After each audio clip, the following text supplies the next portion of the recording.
What's up, you guys? It's Steve here, and stimulus is making a comeback, and not just the stimulus packages, but also stimulus checks. And this is your Build Back Better, Building a Better America stimulus package update and stimulus check update. Now, if you missed my last video, you might want to check it out, as we're getting a whole lot more information rolling out about stimulus checks. We're hearing that they want to have a anti-inflation or anti-gas increase stimulus check, and we're hearing that there's already been plans released by lawmakers to send this out quarterly. Economists are coming out and saying we should do this on a monthly basis, monthly stimulus checks to go out to people. And also, we're hearing that there is a resurrection of that Build Back Better bill. We're going to be hearing it's modified and substantially scaled down. Take a look, you guys. Articles coming out like this. Joe Manchin killed Build Back Better. He just offered Biden a way to resurrect it. And yes, stimulus is not done. I know it's felt like a grueling year. That is how long it's been since we saw the American Rescue Plan passed.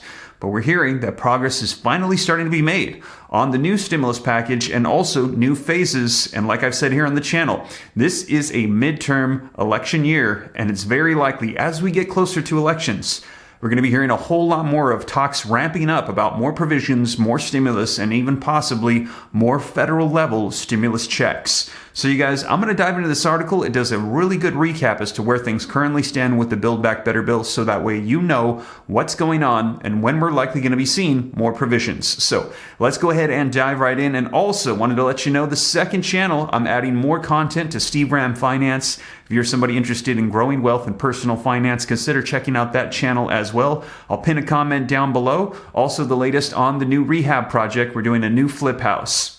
But you guys, let's go ahead and dive right in. And before we do, if you could do me a quick favor, just takes a second. If you appreciate the updates, don't forget, smash that like button for the YouTube algorithm. Helps out the channel a ton. I appreciate it. Thank you so much. Also, leave your comments, share this out. If this is your first time here and you like to stay up to date, totally free to come join the Ram fam. All you got to do is hit that subscribe button, turn on that notification bell so you're notified right away on updates. And if you got any specific questions for me, I'm easy to get a hold of directly. All you got to do is hop onto Instagram, shoot me a DM at SteveRam3, and I'll try to get you any answers to any questions that you might have. But with that being said, you guys, let's dive into this article and get you caught up on the latest on stimulus coming back. All right, so link in the description below to this article just came out yesterday, and it says Joe Manchin killed the Build Back Better bill, but he just offered Biden a way to resurrect it. And yes, we've heard that Joe Manchin said he is on board with talks. He's going to be working on provisions that he agrees with other Democrats to pass through. Now, there's a lot of provisions that progressives are saying are not included. And as you know, originally they wanted to see $6 trillion, $7 trillion, $10 trillion of additional stimulus spending to send out monthly reoccurring stimulus checks, child tax credits, unemployment extensions, all of which are being cut out, have not made it into this bill. So we're going to be seeing if they're going to be passing additional legislation after that to try to get some of those provisions passed.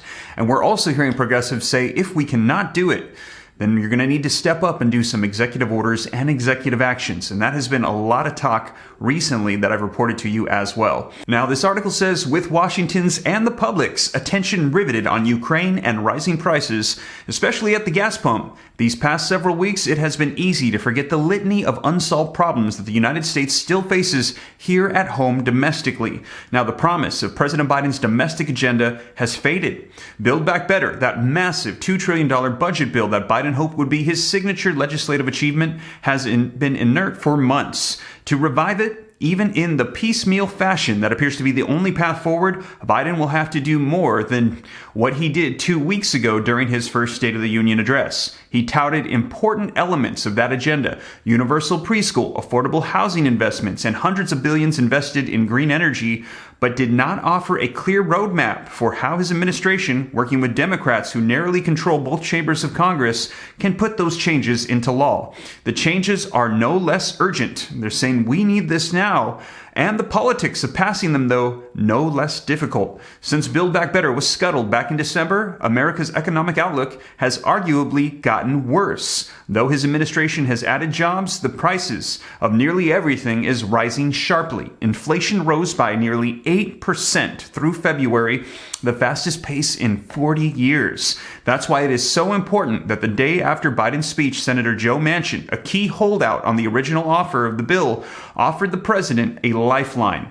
Biden must take advantage of it and begin anew, building a legislative agenda that has a real chance of passing. And yes, Senator Joe Manchin was one of the ones, those moderate Democrats, that was not on board to pass it through reconciliation. Now he's saying he's willing to negotiate, start up talks, and he himself is drafting up the new bill so that way we can pass through some reconciliation stimulus bill. Now, in an interview with Politico, Manchin laid out several provisions that he could support, including prescription drug reform, clean energy investments, and making health insurance subsidies permanent, paid for by raising taxes on wealthy and corporations. He envisions half of the revenues generated by tax reform going toward reducing the deficit. That's a far cry from the transformative agenda that Biden had proposed, and much less than the progressive wing of his party continued to clamor for. As I mentioned, monthly checks, child tax credits, an assortment of different provisions, almost up to $10 trillion in additional spending. Now, indeed, many of the missing elements make Manchin's narrow proposal a tough pill to swallow. The editorial board supported the goals of the Build Back Better because we believe, as Biden does, that expanded investments in education, housing, healthcare, and in women's opportunities would have lifted millions of children out of poverty, and it would have largely paid for itself through the proposed tax increases. But with debt rising to $30 trillion and with Republicans controlling 50 seats in the Senate and poised to perhaps take control of either or both chambers after this fall's election, the time for grieving over what could have been has passed, and they're saying they have got to get something passed if they want to hold on to control and win in those midterm elections. Now it says, call it Build Back something, anything, whatever gets Congress to say yes. Biden should seize on Manchin's willingness to support parts of his bolder agenda and work with lawmakers to craft the bill that could pass. There should be opportunities to push beyond what Manchin has offered as a starting point, but the bottom line should be a bill that can become law this year. The framework Manchin floated offers an opportunity to do a lot of good. Now, jumping down in the article, it says Biden campaigned from the center. In other words, his political stance was more in the middle, more moderate.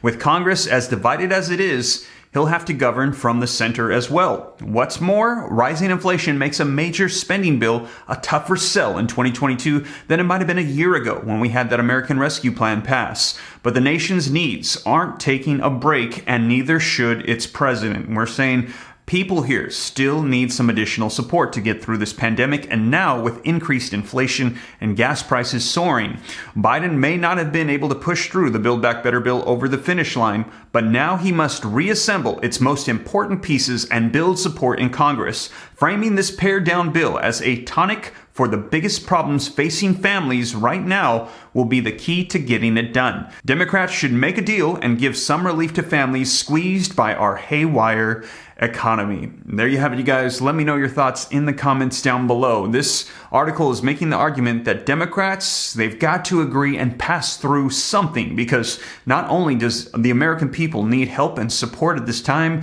prices are going to increase. Things are going to be getting more expensive, making our money worth less.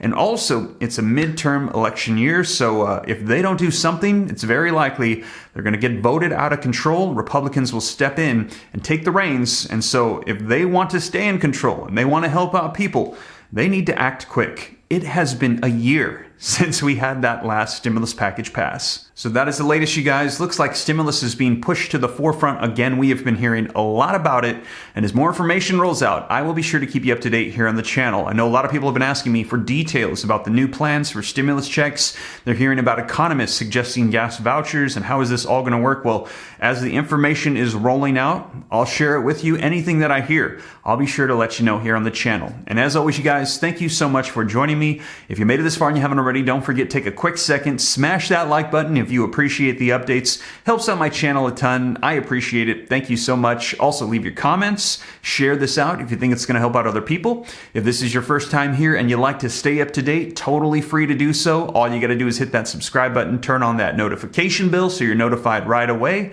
And if you got any specific questions for me, shoot them to me in the DM on Instagram at SteveRam3, and consider joining my second channel, Steve Ram Finance, to learn about growing wealth and personal finance. But with that being said, you guys, thank you so much for joining me, and I will catch you in the next one. Take care. God bless. This is Steve.